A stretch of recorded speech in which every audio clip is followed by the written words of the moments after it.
Panduan ibadah online. Persiapkan hati untuk beribadah di hadapan Tuhan. Jangan sambil tiduran ya. Persiapkan tempat yang tepat. Disarankan memakai ruang keluarga. Hindari gangguan notifikasi handphone. Persiapkan waktu untuk fokus beribadah. Jangan selfie, komen-komen, atau ngobrol sendiri.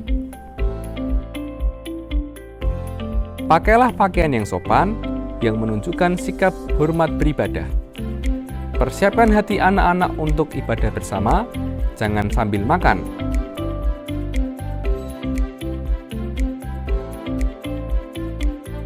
Selamat beribadah.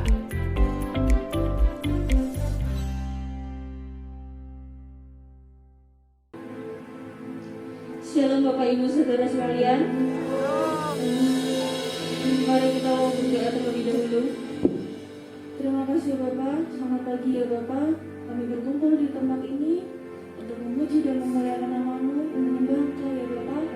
Karena kami tahu atas kebaikan-Mu selama seminggu ini Tuhan, atas penyertaan-Mu yang luar biasa atas kehidupan kami pribadi lepas pribadi. Biarkanlah kami bisa memberikan baik untuk Engkau hari ini ya Bapak, lewat puji-pujian kami, lewat penyembahan kami. Biarkanlah itu menjadi persembahan yang hari ini Bapak. Terima kasih Bapak, terima kasih. Hanya di dalam nama-Mu kami sudah berdoa dan mengucap syukur. Haleluya, amin. Ya. Saya undang Bapak Ibu untuk bangkit berdiri. Kita mau memuji memuliakan namanya.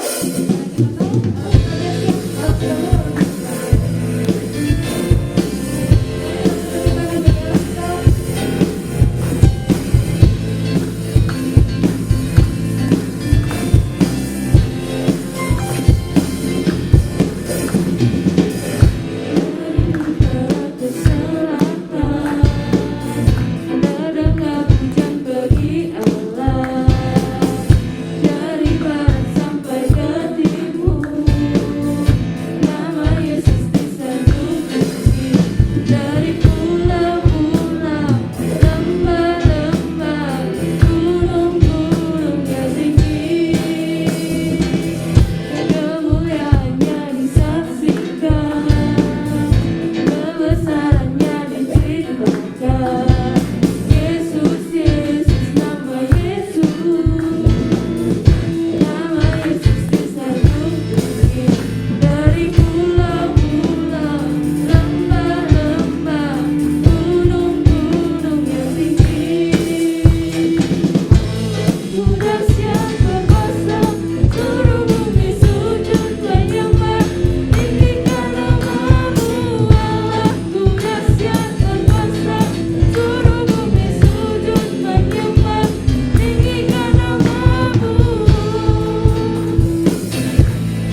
lebih lagi kita mau menyembah Allah kita.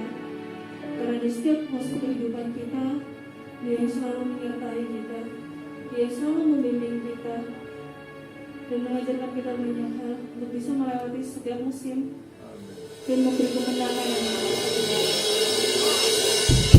bersama Bapa, kami bisa datang ini.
Kami percaya hidup kami Kau ciptakan untuk kemuliaan dan bagi pujian, hormat untuk-Mu Tuhan.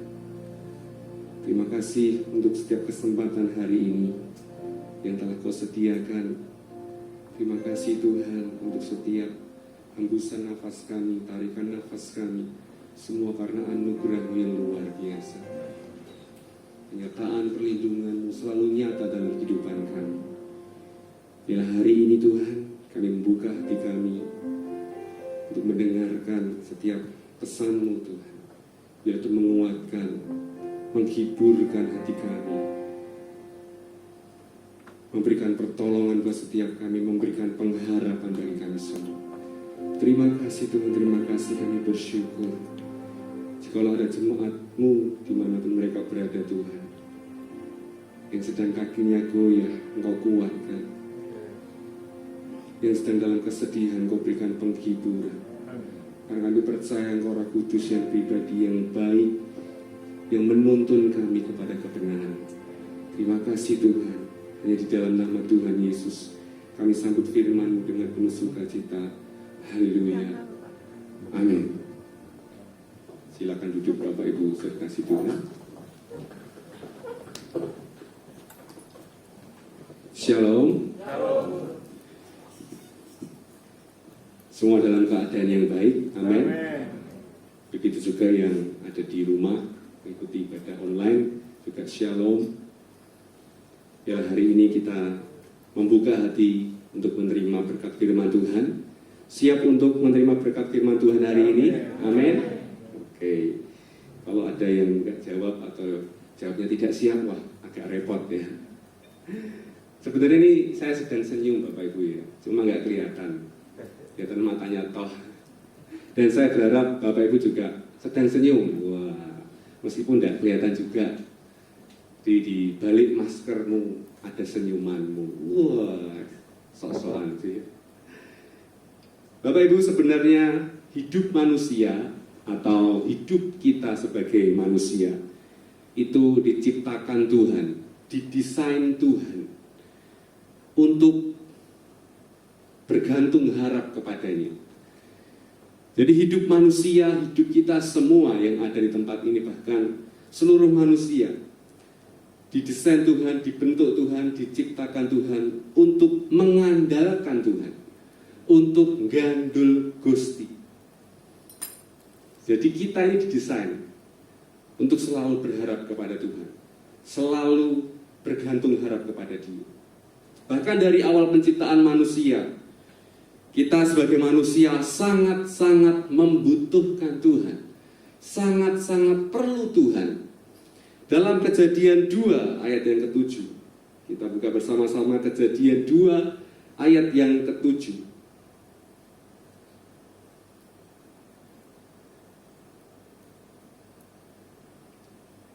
Kejadian 2 ayat yang ke-7, ketika itulah Tuhan Allah membentuk manusia itu dari debu tanah dan menghembuskan nafas hidup ke dalam hidungnya. Demikianlah manusia itu menjadi makhluk yang hidup. Jadi dari firman ini kita tahu, kita perlu yang namanya hembusan nafas Allah yang diberikan kepada kita. Ketika kita tidak menerima hembusan nafas Allah, kita bukan siapa-siapa. Kita bukan menjadi orang yang hidup, mungkin seperti itu. Karena kita tidak menerima hembusan nafas Allah. Jadi nafas itu menjadi bagian bahkan sangat terpenting dalam kehidupan kita. Apalagi di hari-hari ini di masa pandemi, banyak orang tiba-tiba sulit bernafas, atau mau bernafas itu berat, sulit sekali.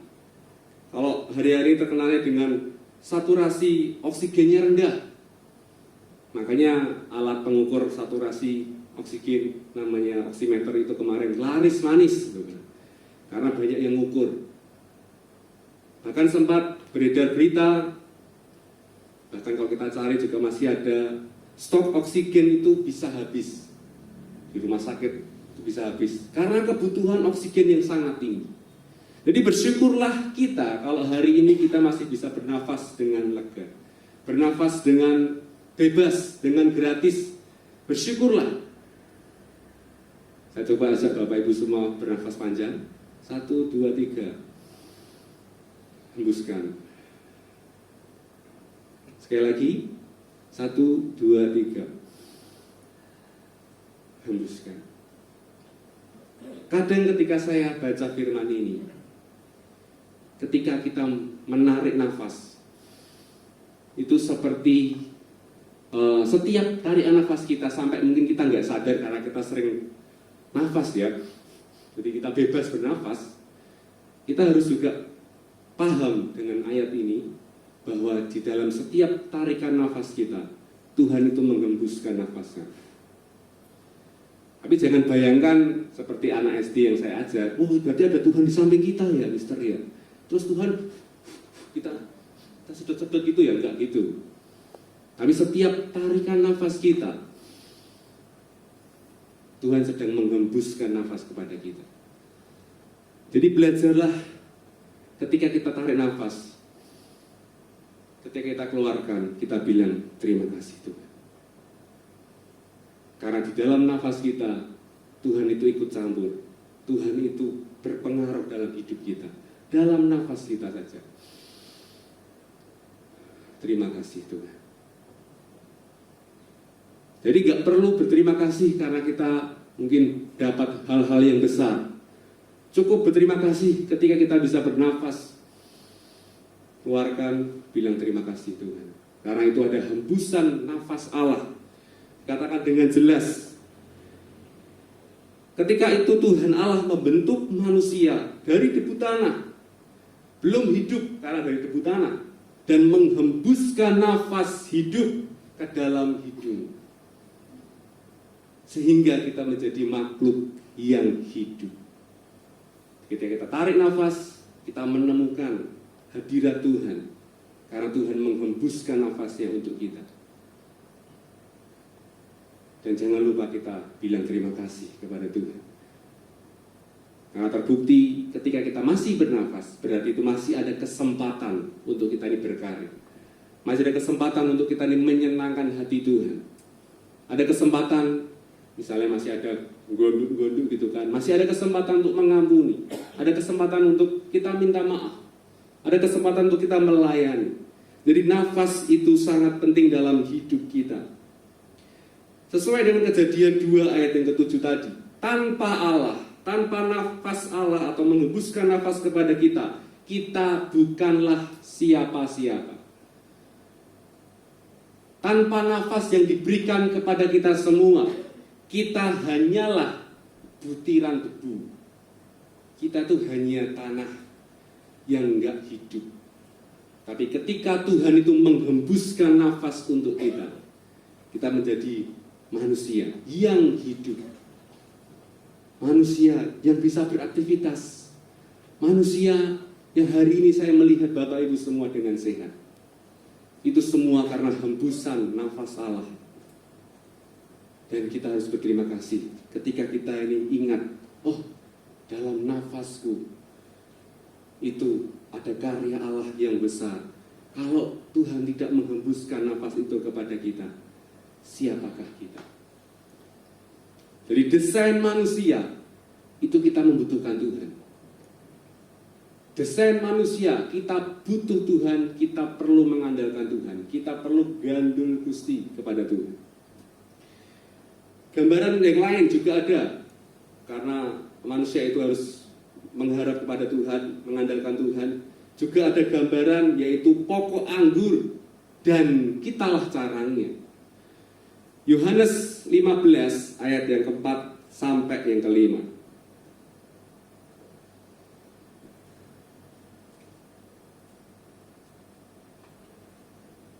Yohanes 15 ayat yang keempat sampai yang kelima. Tinggallah di dalam aku dan aku di dalam kamu, sama seperti ranting tidak dapat berbuah dari dirinya sendiri kalau ia tidak tinggal pada pokok anggur. Demikian juga kamu tidak berbuah jikalau kamu tidak tinggal di dalam aku. Akulah pokok anggur atau Tuhanlah pokok anggur dan kamulah ranting-rantingnya. Barang siapa tinggal di dalam aku dan aku di dalam dia, ia berbuat banyak. Sebab di luar aku kamu tidak dapat berbuat apa-apa. Gambaran pertama tadi soal nafas. Gambaran yang kedua adalah seperti pokok anggur dengan carangnya. Carang itu sangat perlu menempel kepada pokok anggur. Sebuah carang itu harus selalu menempel supaya bisa berbuah. Bahkan harus selalu bisa hidup itu harus menempel kepada pokok anggur. Jika tidak, bukan saja carang itu sulit berbuah, tapi carang itu juga sulit untuk hidup. Karena carang itu tidak menempel kepada pokok anggur. Saya ingat minggu kemarin saya ngajar ke anak-anak, contohnya juga sama tentang pohon. Pohon, kemudian carangnya itu berbuah. Kemudian ada seorang anak yang lihat, wah, aku pengen di rumah punya pohon itu. Tapi dia nggak mau ambil pohonnya, karena dia lihat, wah, buahnya ada di carang. Tak potong carangnya, tak bawa pulang. Supaya di rumah atau di kamar, aku bisa menikmati buahnya. Jadi caranya dipotong, dibawa pulang. Kalau anak kecil kan belum tahu.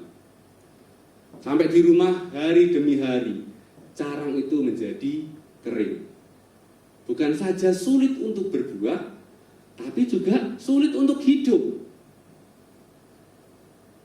Hidup aja sulit, apalagi minta berbuah. Padahal Tuhan minta supaya kita berbuah. Bagaimana kita bisa berbuah? Kita harus hidup.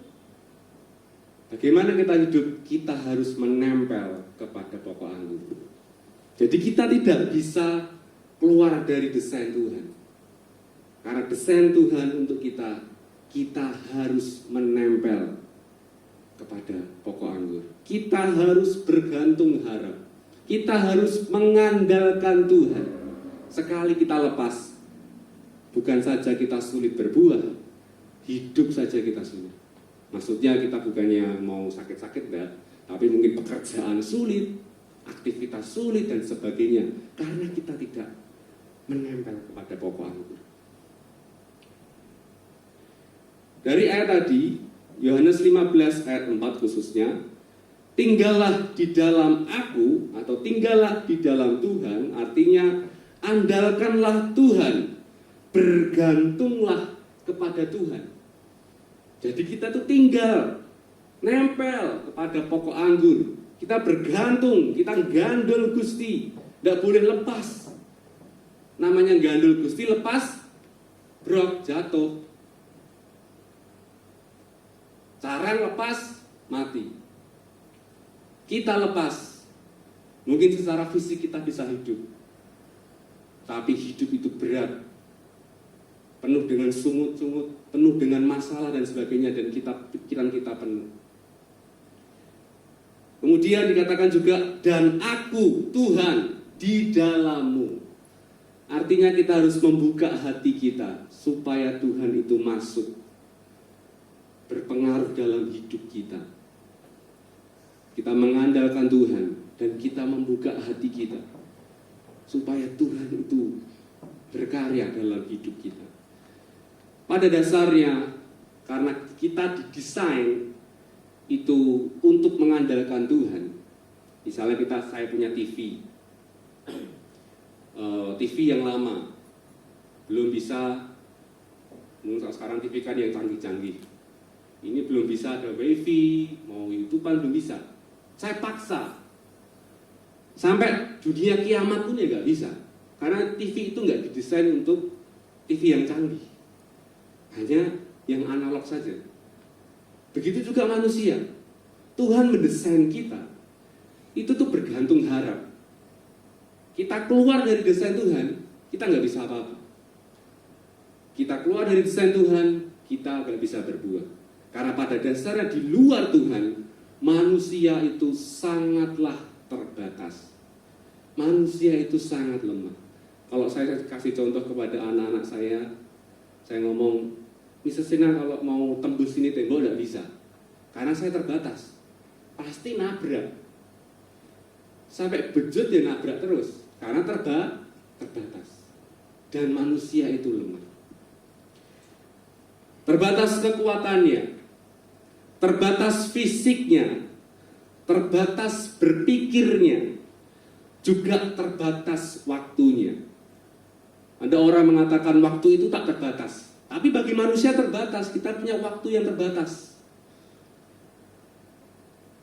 Buktinya kalau kita ini adalah manusia yang terbatas, ketika kita bekerja seharian tanpa henti, dari pagi sampai malam terus, mungkin sampai pulang pun masih kerja terus.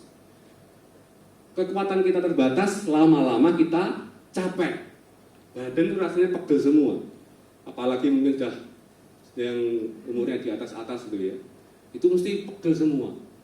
Tangan, punggung, bahkan kepala, semuanya pegel. Itu terbatas. Nggak ada yang strong, wah kuat terus gitu kan. Nggak ada. Tapi terbatas.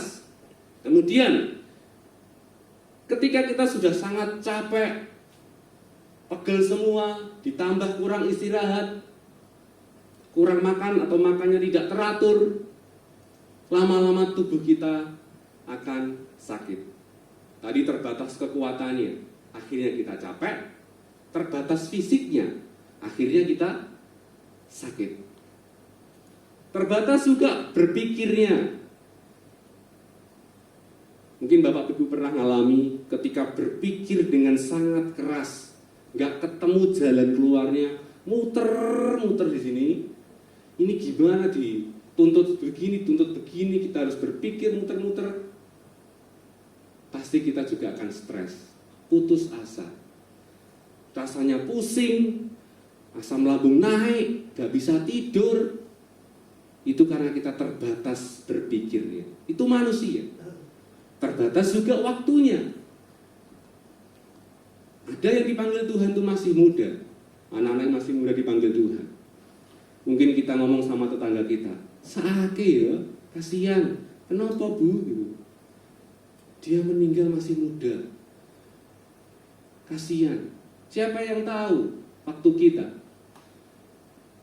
Misalnya masih kecil, masih muda, yang sudah dewasa, bisa dipanggil Tuhan. Makanya ketika kita masih punya waktu, masih punya tenaga, kekuatan, masih punya fisik yang kuat, kita harus melakukan yang terbaik untuk Tuhan. Jangan sia-siakan, bahkan jangan kita hidup di luar Tuhan. Karena kita tidak bisa berbuat apa-apa. Kita itu terbatas. Kalau Bapak Ibu mau coba, pikirlah keras, pasti putus asa. Enggak ketemu namanya jalan keluar. Tambah pusing. Rasanya emosi itu tambah marah. Karena keadaan sekeliling kita nggak bisa kita rubah. Tapi sikap hati kita bisa kita rubah dengan kita mengandalkan Tuhan. Dengan kita bergantung harap kepada Tuhan. Salah satu contoh tokoh Alkitab yang pernah mengalami stres berat atau putus asa yang berat adalah Elia. Padahal Elia adalah seorang nabi yang dipakai Tuhan sangat luar biasa. Yang pertama, Elia dapat menghentikan dan menurunkan hujan. Oh, keren. Kalau pengen cepat kering bajunya, panggil Elia. Hentikan hujan, biar panas terus. Kayak gitu ya Bapak Ibu ya. Elia dapat menghentikan dan menurunkan hujan. Dalam Yakobus dituliskan, ketika Elia berkata, "Hujan jangan turun," maka hujan pun tidak turun. Bukan cuma 1 hari, 2 hari, 3 hari, tapi dikatakan di sana selama 3 tahun 6 bulan. Wow, 3 tahun 6 bulan. Ketika Elia bilang, berdoa, "Jangan hujan, hujan berhentilah." Kalau di dunia ini ada orang seperti itu, dicari, pasti viral. Siapa orangnya? Disembah, oh iya pasti kalau orang-orang Indonesia gitu kan. Batu saja bisa gerak saja disembah. Apalagi orang yang sakti, dicari pasti. Dan ketika Elia berdoa lagi, selama sudah 3 tahun melewati itu, 6 bulan, berdoa lagi. Hujan turun, dan langit pun menurunkan hujan. Bukan hujan yang gerimis, tis, tis. Hari-hari ini ada hujan yang PHP ya. Hujannya gerimis-gerimis, tapi nggak deres. Jadi kita sudah membawa baju kita masuk, ternyata panas lagi. Jadi bukan hujan yang gerimis, tapi hujan yang lebat. Jadi ketika Elia berdoa kepada Tuhan, langit itu menurunkan hujan yang lebat. Jadi begitu hebatnya kuasa Tuhan di dalam Elia. Ketika Elia itu berdoa, bisa menghentikan dan bisa menurunkan hujan. Yang kedua, Elia mempermalukan 450 nabi Baal dengan mendemonstrasikan kuasa Allah melalui api yang menyambar korban bakaran, kayu, batu, tanah, dan air di dalam pari. Kalau kita baca, kita akan terheran-heran bagaimana kuasa Allah di dalam Elia. Ketika itu, Elia itu berhadapan dengan 450 nabi Baal. Dan itu tidak gentar. Ditantang. Ayo kita bikin persembahan, korban bakaran. Setelah itu kamu panggil Tuhanmu, hai Nabi Baal. Kalau api itu menyambar, kita percaya Tuhanmu hidup. Tapi kalau tidak, aku akan coba. Eli akan coba berdoa kepada Tuhan. Kalau itu disambar, berarti Tuhanku yang hidup. Mulailah Nabi Baal itu mempersiapkan semua, bahkan sampai melukai dirinya biar ada darah yang keluar. Dan saya sempat baca itu ada yang lucu juga. Elia tuh ngomong, ngece gitu kan. Di mana Allahmu? Allahmu tidur? Allahmu jalan-jalan? Kok tidak ada terjadi apa-apa? Allahmu sedang kemana? Jadi Elia juga berusaha memengaruhi mereka. Akhirnya Nabi Baal itu tidak terjadi apa-apa. Api tidak turun, asap ya nggak ada. Kemudian Nabi Elia mulai mempersiapkan juga persembahan gantian. Bahkan di sekelilingnya dikasih parit, diisi air. Di situ juga ada batu, ada kayu dan sebagainya. Karena Elia menyusun batu 12 seperti suku Israel. Kemudian Elia berdoa, dan turunlah api itu.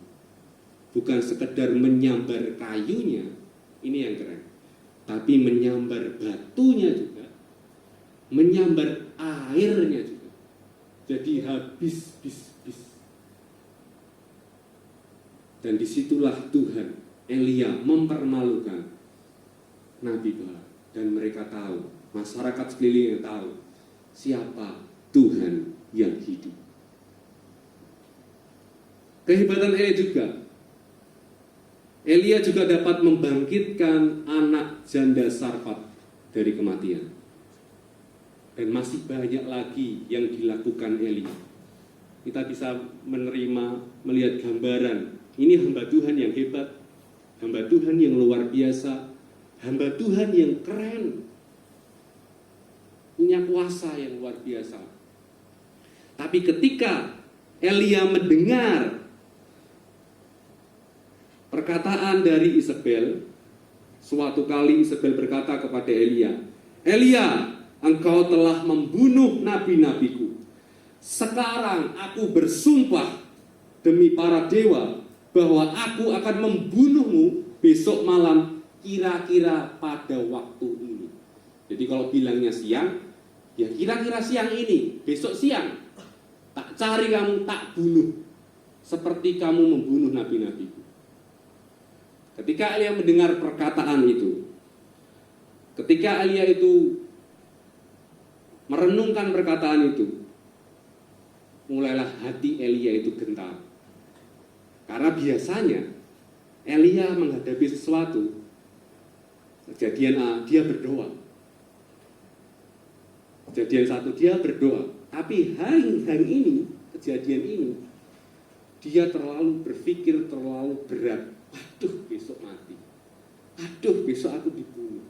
Aduh, itu pikirannya berat. Jadi nggak bisa berdoa. Akhirnya kita menemukan Elia sedang di luar desainnya Tuhan, yaitu tidak mengandalkan Tuhan, sedang tidak berharap kepada Tuhan. Dia berharap kepada pikirannya sendiri sampai pusing, mungkin sampai asam lambungnya naik. Aduh. Buktinya juga kenapa Elia bisa stres.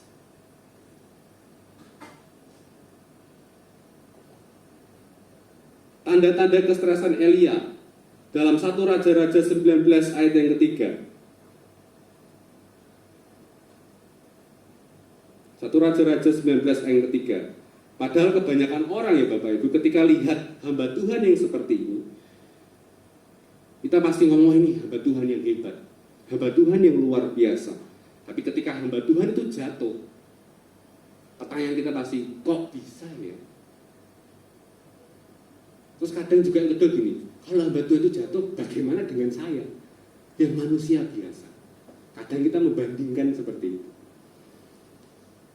Tanda-tanda keputusasaan Elia adalah, maka takutlah ia, lalu bangkit dan pergi menyelamatkan nyawanya.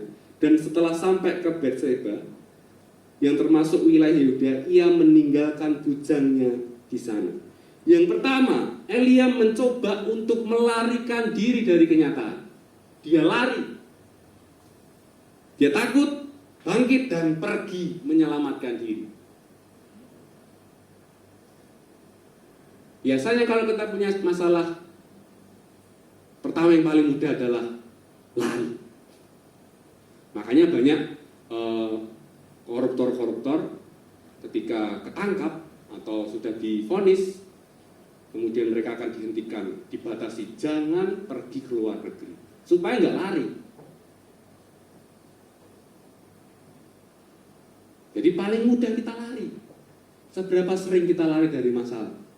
Sudah, gak kuat, aku gak kuat. Jadi orang yang lari dari masalah, itu sedang kita ini di luar desainnya Tuhan. Kita ini sedang tidak mengandalkan Tuhan. Kita tidak menempel kepada Tuhan. Yang kedua, selain lari dari permasalahan, Elia juga berusaha, tadi dikatakan, ia meninggalkan bujangnya di sana. Artinya Elia juga berusaha untuk menyendiri, menarik diri. Kadang kita bisa lihat orang-orang sekitar kita yang awalnya itu semangat, bergairah, terus jadi murung. Biasanya nih orang ini mudah bergaul. Kok hari ini kok sedih, sukanya sendiri. Itu banyak masalah. Jadi dia menarik diri, tidak mau ditemani, terganggu dengan sekitar. Elia menghadapi seperti itu. Padahal ceritanya tadi Elia bisa menurunkan hujan, bisa menghentikan hujan. Tapi ketika dia berpikir secara sendiri, dia itu tidak mengandalkan Tuhan. Dia juga manusia. Yakobus mengatakan dia juga manusia biasa seperti kita. Kalau mikirnya berat, terbatas, stres, putus asa. Fisiknya juga lemah. Yang ketiga, tanda-tanda keputusasaan yang ketiga. Sekarang ayat yang keempat. 1 Raja-Raja 19 ayat yang keempat. Tetapi ia sendiri masuk ke padang gurun sehari perjalanan jauhnya, lalu duduk di bawah sebuah pohon arar. Kemudian ia ingin mati, katanya, cukuplah itu. Sekarang ya Tuhan, ambillah nyawaku, sebab aku ini tidak lebih baik daripada nenek moyangku. Tanda selanjutnya adalah Elia itu minta mati. Cabut toh nyawaku Tuhan. Itu kalau orang yang seperti itu sudah sangat-sangat putus asa banget, tidak menemukan jalan keluar, mentok. Paling mudah adalah minta mati. Elia hamba Tuhan yang luar biasa, tapi jangan salah juga, dia juga manusia biasa, manusia yang terbatas, manusia yang lemah. Ketika di luar Tuhan, ketika Elia tidak berdoa, tidak gandul Gusti, stres, melarikan diri, menyendiri, menarik diri dari dunia, bahkan minta mati. Yang keempat, tanda yang keempat, 1 Raja-Raja 19 ayat 5 dan 6. Nanti bisa dibaca di rumah. Elia sedang tidak punya gairah untuk melakukan apapun. Di sana dikatakan Elia itu malah tidur. Yang dilakukan Elia hanyalah tidur. Sukacita hilang, gelisah, nggak tahu mau ngapain. Akhirnya paling mudah adalah tidur. Mungkin tidur itu dalam kecapean, dalam keputusasaan yang berat. Saya nggak tahu Elia itu mimpi apa, mungkin mimpi buruk karena pikirannya berat, mungkin ya. Karena bergejolak dalam hatinya yang luar biasa. Bahkan sampai Tuhan itu mengutus malaikatnya dengan dibuatkan, wah ini malaikat ini luar biasa. Dibuatkan roti bakar, rasa coklat keju, wow. Dan air. Mungkin kalau sekarang nggak cuma roti bakar dan kopi. Elia bangun makan, senang gitu, wah enak ya. Ada roti bakar tiba-tiba dari sini, ada kopi gitu kan. Tapi setelah itu Elia makan, tidur lagi karena pikiran itu masih berat. Biasanya kalau kita ketemu orang seperti itu, kita semangati, ya terus dia akan loyo lagi. Elia sedang menghadapi hal yang sama, makan, tidur lagi. Tidak punya semangat, tidak tahu mau ngapain, gelisah, takut. Jadi Bapak Ibu bisa membayangkan beban berat yang dirasakan Elia. Bapak Ibu bisa membayangkan atau merasakan apa yang dirasakan Elia saat itu. Ketika Elia itu pikirannya penuh, fisiknya mulai lemah, menyendiri, takut, minta mati dan sebagainya. Kita bisa bayangkan itu. Kenapa itu bisa terjadi kepada Elia? Seorang hamba Tuhan yang hebat. Why? Kenapa? Jawabannya adalah seperti di awal tadi. Karena Elia sedang di luar desainnya Tuhan. Yaitu Elia tidak berharap kepada Tuhan. Jadi desain kita itu harus menempel. Sekali tidak menempel, itu semua terjadi. Takut, gelisah, khawatir yang terlalu berat dan sebagainya. Karena kita di luar desainnya Tuhan. Di luar kemampuannya kita.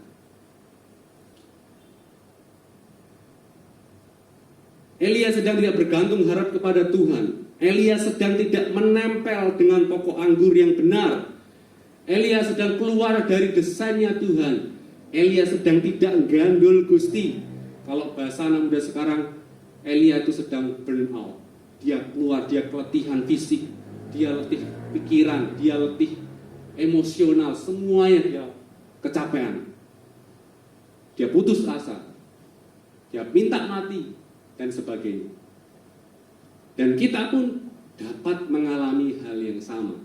Karena kita juga manusia biasa seperti Elia.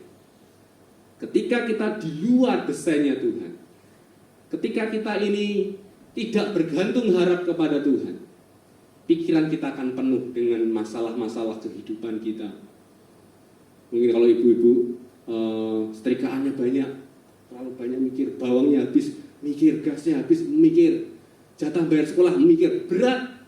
Kalau kita di luar Tuhan, karena memang kita tidak didesain seperti itu. Hidup kita diciptakan, dibentuk, wajib, harus menempel kepada Tuhan. Kalau kita tidak menempel, kita tidak bisa berbuah, kita tidak bisa hidup. Saya sangat bersyukur karena buah itu dipercayakan kepada carang. Carang itu adalah kita. Kalau orang makan itu makan buahnya, nggak mau makan batangnya. Jadi buah itu dipercaya kepada kita. Kita harus kerjakan sesuatu untuk berbuah. Khususnya kita harus menempel kepada pokok anggur yang benar. Bahkan firman Tuhan dalam Yeremia 17 ayat yang kelima dengan tegas mengatakan, terkutuklah orang yang mengandalkan manusia, yang mengandalkan kekuatannya sendiri, dan yang hatinya menjauh daripada Tuhan. Sampai ayat ini keluar, bilang dengan keras, orang-orang yang tidak mengandalkan Tuhan itu hidupnya sengsara, seperti seolah-olah itu terkutuk, seolah-olah tidak diberkati, tidak dalam penyertaan Tuhan. Sebenarnya Tuhan mau bilang, kita ini jemaat semua tidak bisa berbuat apa-apa tanpa Tuhan. Kita tidak bisa hidup tanpa Tuhan, kita tidak bisa berbuah tanpa Tuhan. Kita tidak bisa hidup tanpa Tuhan. Kalau orang sedang romantis, pacaran bilang, kamu tidak bisa hidup tanpa aku. Akunya Tuhan ya. Kita akan sengsara seperti orang yang terkutuk jika kita mengandalkan manusia. Karena Tuhan tahu bahwa manusia itu hanyalah debu.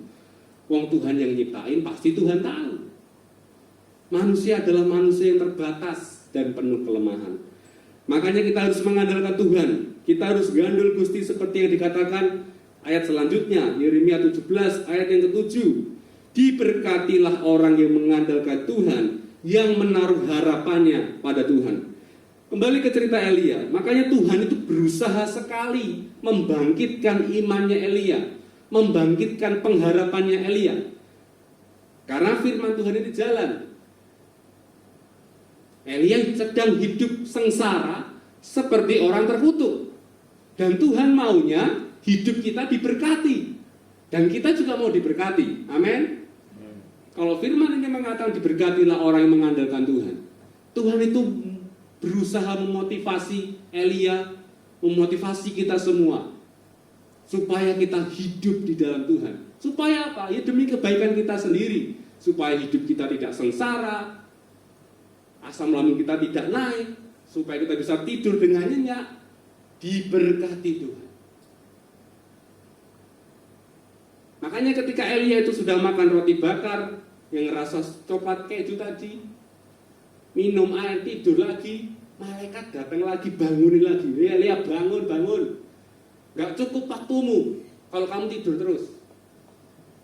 Jadi Tuhan itu berusaha membangkitkan iman Elia. Akhirnya Elia itu bangkit dan berjalan kembali. Jadi semua yang dikerjakan Tuhan itu demi kebaikan kita. Kalau saat ini Bapak Ibu sering ditegur firman Tuhan melalui apapun, masih baca renungan firman Tuhan itu mengena. Artinya Tuhan itu sedang memotivasi Bapak Ibu, membangkitkan pengharapan Bapak Ibu supaya kita berharap kepada Tuhan. Ketika kita berharap kepada Tuhan, kita diberkati. Bukan secara fisik, tapi seluruhnya kita diberkati. Misal dapat masalah, kita lebih tenang, itu diberkati. Ada masalah apa, kita lebih bisa menghadapi dengan baik, itu juga diberkati. Dan akhirnya puji Tuhan, Elia pun dapat bangkit kembali dan melanjutkan perjalanan kehidupannya. 1 Raja-Raja 19 ayat yang ke-8. Maka bangunlah Elia, lalu makan dan minum, dan oleh kekuatan makanan itu ia berjalan 40 hari 40 malam lamanya sampai ke gunung Allah, yakni Gunung Horeb. Saya tidak tahu apa yang Bapak Ibu sedang hadapi saat ini. Mungkin kakimu sedang goyah, pikiran ini penuh putus asa. Ada orang yang punya masalah itu gampang tidur ya ada, tapi ada yang nggak bisa tidur ya ada.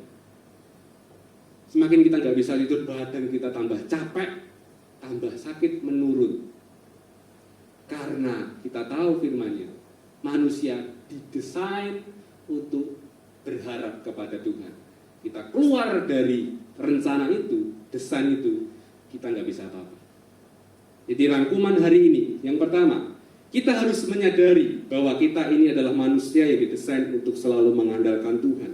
Diciptakan untuk selalu bergantung harap kepada Tuhan. Dibentuk untuk gandul Gusti. Yang kedua, karena kita didesain seperti itu, maka kita harus selalu mengandalkan Tuhan. Kita harus menempel terus kepada pokok anggur, yaitu Yesus. Karena Yeremia 17 ayat 8 berkata, ia akan seperti pohon yang ditanam di tepi air, yang merambatkan akar-akarnya ke tepi batang air, dan yang tidak mengalami datangnya panas terik, yang daunnya tetap hijau. Meskipun keadaan itu berantakan, dia tetap bertumbuh, tetap kuat, akarnya tetap kuat, yang tidak khawatir dalam tahun kering, dan yang tidak berhenti menghasilkan buah. Ketika keadaan itu gonjang-ganjing, ketika kita berharap kepada Tuhan, hati kita tetap kuat, kita tetap bertumbuh dan berbuah. Yang ketiga, karena desain kita harus mengandalkan Tuhan. Jika kita di luar Tuhan atau kita tidak menempel pokok anggur, maka kita tidak dapat berbuat apa-apa. Cenderung kita akan putus asa, cenderung kita akan hidup sengsara, seperti orang terkutuk. Dan yang keempat, yang terakhir, mungkin ini tidak dalam pembahasan dari awal tadi, tapi ini penting. Di dalam keterbatasan dan kelemahan kita, jangan sampai kita berpikir, oh aku terbatas kok, aku nggak ngapa-ngapain. Oh aku terbatas, lemah kok, aku nggak bisa apa-apa. Jangan jadi orang yang malas. Jangan sampai kita karena keterbatasan kita itu jadi lemah. Jangan. Tapi kita maksimalkan potensi kita. Lakukanlah yang terbaik. Karena iman tanpa perbuatan hakikatnya adalah mati. Doakanlah apa yang sedang engkau kerjakan, dan kerjakanlah apa yang sedang engkau doakan. Kiranya Tuhan memberkati dan menolong setiap kita, dan kita tetap di dalam desainnya Tuhan. Tuhan Yesus memberkati. Saya kembalikan ke Pak Roy.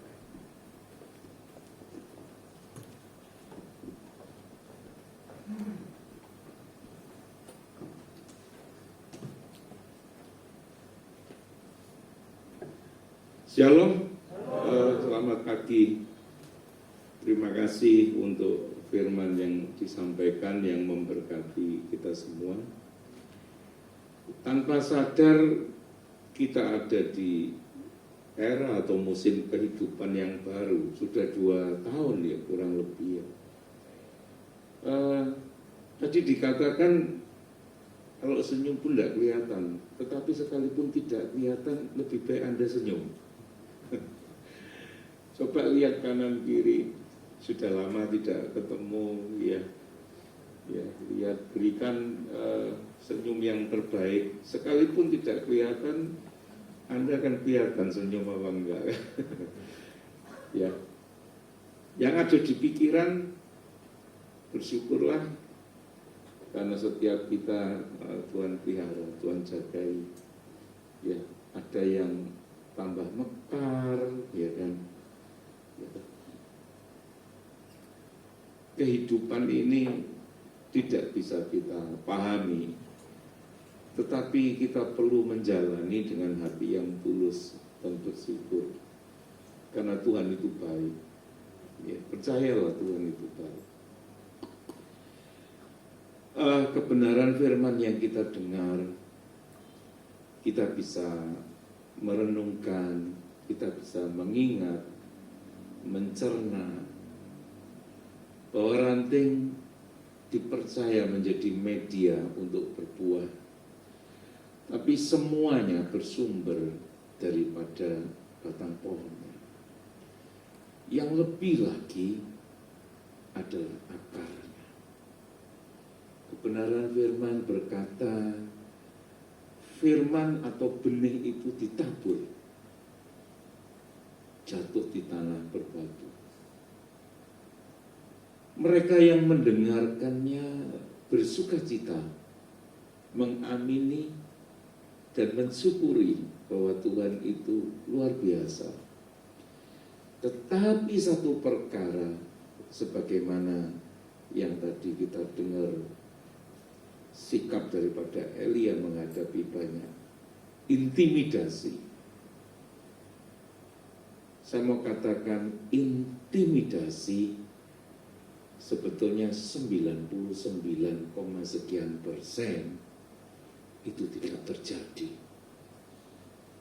Tetapi ketakutan, sengatnya, racunnya itu membelenggu, mengkungkung kebebasan kita, merampas, grogoti kalau istilahnya iman percaya kita kepada Tuhan. Padahal itu belum tentu terjadi. Sehingga kemudian ketakutan itu, kekhawatiran itu, kecemasan itu mendominasi, membuat kita tidak tenang, tidak bisa fokus dan tidak dapat berdoa. Di saat itulah kegoncangan itu terjadi. Nah, reaksinya yaitu tadi bersembunyi, menyendiri, menarik diri dari kehidupan yang Tuhan sudah percayakan. Bahkan kemudian sebentar-sebentar tidur, sebentar-sebentar tidur. Pertanyaannya, apakah dengan tidur masalahnya selesai? Tidak. Kita dipanggil sebagai pahlawan, kita dipanggil itu sebagai warrior, jadi pejuang. Jadi setiap masalah seberapa sulit pun kita perlu hadapi, gitu. Kita perlu selesaikan, karena itu tidak akan selesai dengan sendirinya. Bagaimana kalau saya tidak tahu caranya, jalannya semua buntu? Tuhan berkata, datang kepadaku, akulah jalan. Akulah jalan. Apapun itu ada jalan keluarnya. Nah, ketika kita bersama-sama dia memberikan jalan, kita dapat mengatasinya. Serahkan segala khawatirmu kepadaku, dan aku akan memelihara engkau. Memelihara itu luas sekali dalam segala aspek kehidupan. Ketika tidak berakar, ya, itu bukan berarti seterusnya. Seperti yang dicontohkan tadi Nabi Elia, saat itu, dalam case itu, dalam masalah tersebut, dia tidak berakar. Pohon kalau tidak berakar itu gampang tumbang. Percayalah, ranting itu hidup karena akar itu menyerap nutrisi, mengambil air, menyalurkannya, sehingga dia terpelihara. That's point, akar itu penting. Ketika kita berusaha berakar kuat dalam-dalam, sekalipun di permukaan itu kering dan gersang, setiap pohon tanaman yang akarnya kuat dan berakar kuat ke dalam dan terus ke dalam, dia akan menemukan suplai vitamin, nutrisi, dan air yang memberikan kehidupan. Tanpa itu bukan hanya tidak dapat hidup tadi kita dengarkan, tetapi kita juga tidak dapat berbuah. Buah mencerminkan sebuah hubungan. Tanpa itu tidak akan ada buah. Bagaimana hubungan kita dengan Tuhan? Itu akan berbuah-buah manis. Tetapi tidak ada pohon buah yang memakan buahnya sendiri. Buah untuk bisa dinikmati banyak orang, sehingga kemuliaan Tuhan tercermin nyata lewat kehidupan setiap kita. Kita dipanggil untuk itu. Tuhan telah menetapkan, memilih bahkan dengan mengorbankan nyawanya untuk memberi kita hidup. Jadi sedikit-sedikit jangan mikirnya mati. Banyak orang berani mati, tetapi tidak berani hidup. Saya mau mengatakan kepadamu diberikan satu tawaran, berkat atau kutuk, hidup atau mati. Dan firman-Nya berkata, pilihlah berkat, pilihlah hidup. Jangan berani mati, tidak berani hidup. Karena itu tipikal seorang pengecut. Tidak menghargai kasih karunia pengorbanan Tuhan yang menebus kita menanggung seluruh derita kehidupan. Dia panggil kita, Dia gandeng kita dengan tangan kanannya, disediakan kendaraan kemenangan, supaya kita menjadi pemenang kehidupan dan kesaksian yang mempermuliakan Dia. Amin. Ayo bangkit berdiri yuk. Ya, tadi kan kalau duduk nggak mungkin oleh ke belakang. Sekarang sambil renggangkan badan, lihat kanan kiri, lihat belakang, berkati dengan senyuman. Lama gak ketemu, aku kangen loh sama kamu. Itu hubungan. Tanpa ada tegur sapa seperti itu, hubungan itu akan kering, hubungan itu akan mati. Terlebih lagi terhubung dengan Sang Pencipta semesta alam yang menghembuskan nafas kehidupannya kepada setiap kita. Tuhan sangat rindu, jauh lebih rindu daripada kerinduan kita kepadanya. Dia sangat rindu memberkati kita. Dan pagi hari ini firman-Nya berkata, nempel aku. Serat nutrisi yang aku sediakan berhubungan intim dari akar yang mensuplai seluruh kebutuhan kehidupan. Jangan engkau tawan pikiranmu di dalam ketakutan, kecemasan, kekhawatiran, karena kehidupan tidak demikian. Segala ketakutan itu datangnya bukan dari Tuhan. Intimidasi, saya mau katakan, itu permainan jebakan pikiran kita yang berusaha ditawan si jahat.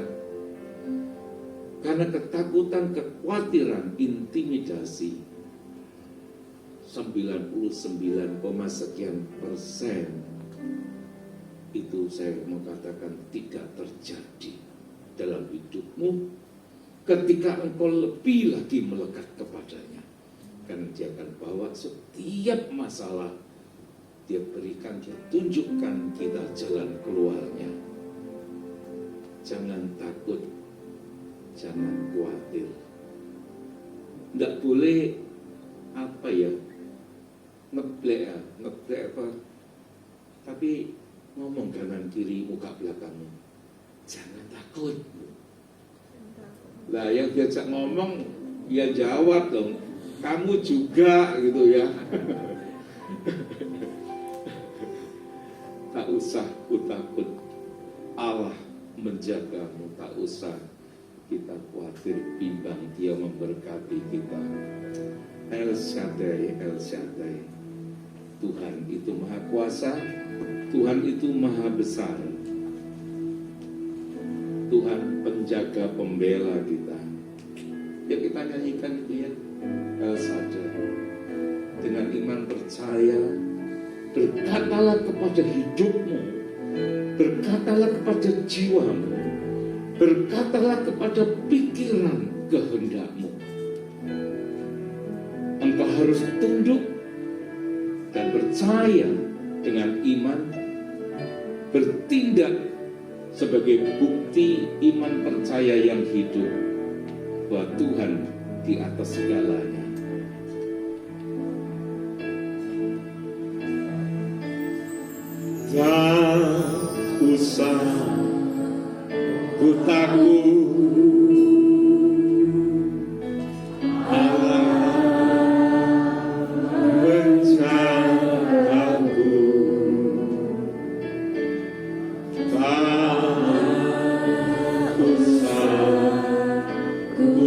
tiba,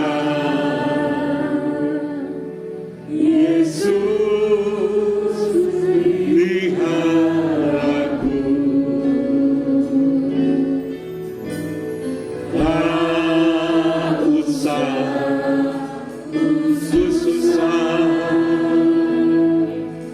Roh Kudus hiburku. Tak usah ku cemas, yang memberkatiku. Katakan dengan sungguh-sungguh. Tak usah, hai jiwaku, jangan engkau susah lagi, karena Allah menjagaku. Tak usah ku bimbang, Yesus peliharaku. Tak usah ku susah, Roh Kudus hiburku.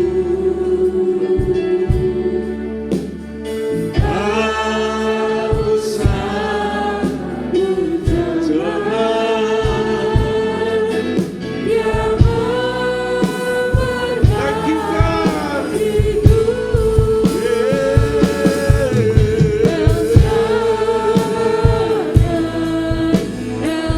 Jangan susah, jangan khawatir, jangan cemas.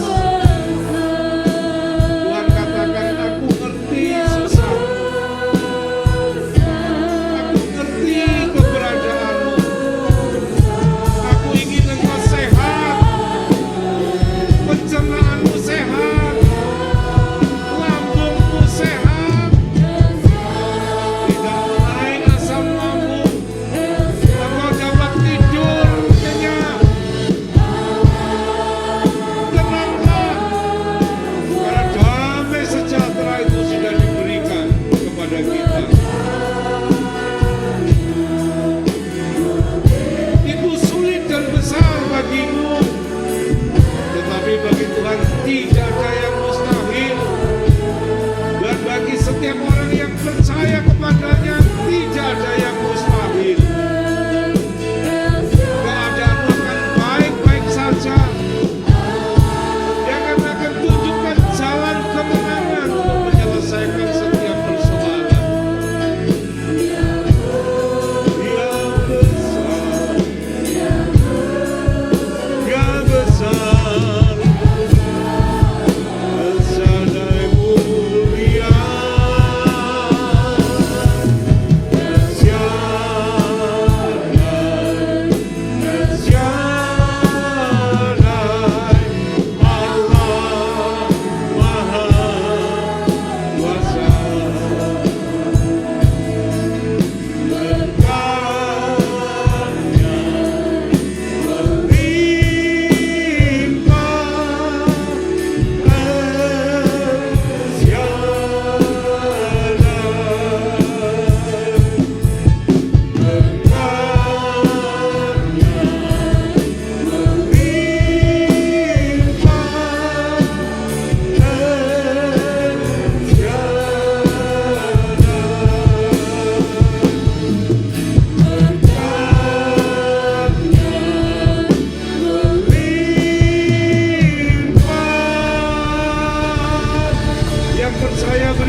sekalipun pandemi 2 tahun lamanya, saya tidak menemukan orang mati karena tidak bisa makan. Bersyukur atas pemeliharaannya, bersyukur atas pembelaan pelindungannya. Saya sungguh percaya Firman-Nya semakin digenapi. Tidak pernah kulihat orang benar ditinggalkannya dan anak cucunya dibiarkan meminta-minta roti.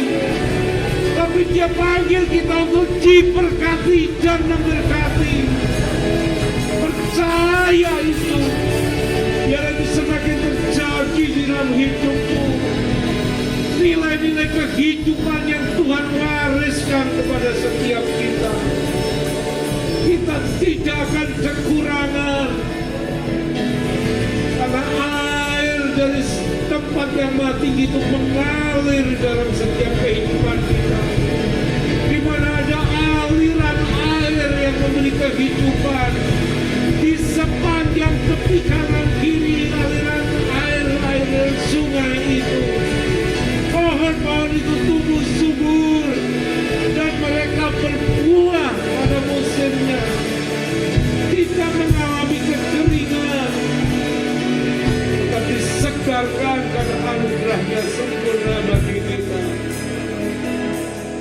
Berkat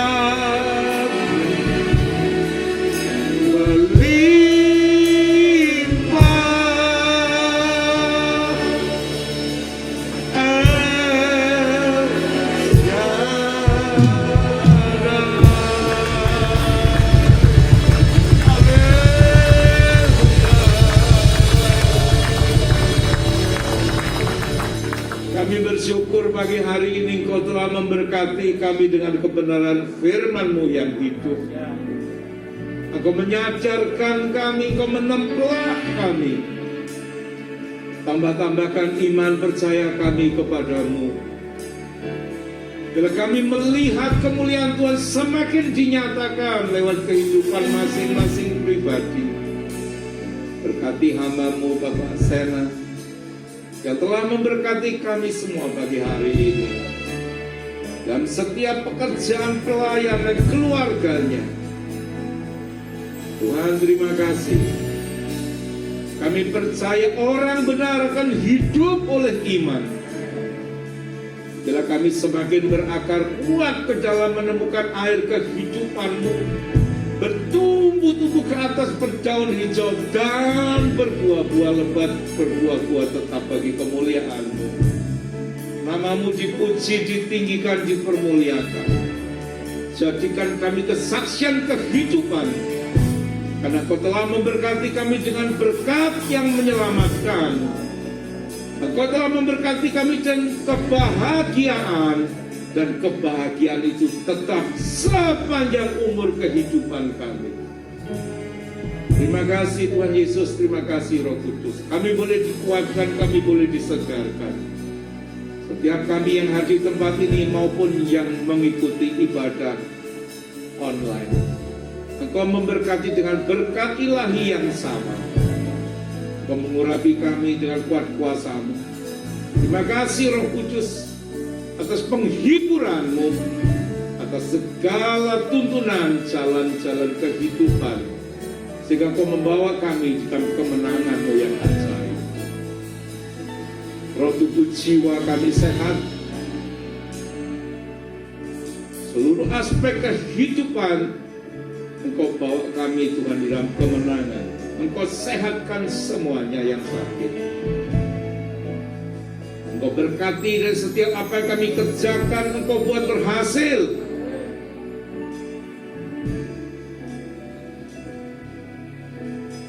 Saat ketika kami keluar maupun masuk, kami menemukan air yang tenang, rumput yang hijau, yang mengenyangkan dari setiap perjalanan kehidupan kami dari musim kepada musim yang baru.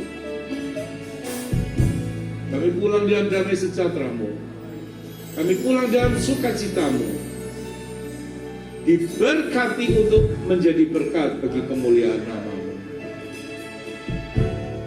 Malaikat-Mu menatang perjalanan kami, jauh maupun dekat kami tiba dalam keadaan selamat tanpa kurang suatu apapun. Dan di dalam nama Tuhan Yesus Kristus yang hidup, yang telah memberkati kami semua berkata, haleluya. Haleluya. Amin. Tuhan memberkati kita semua. Selamat pagi. Shalom.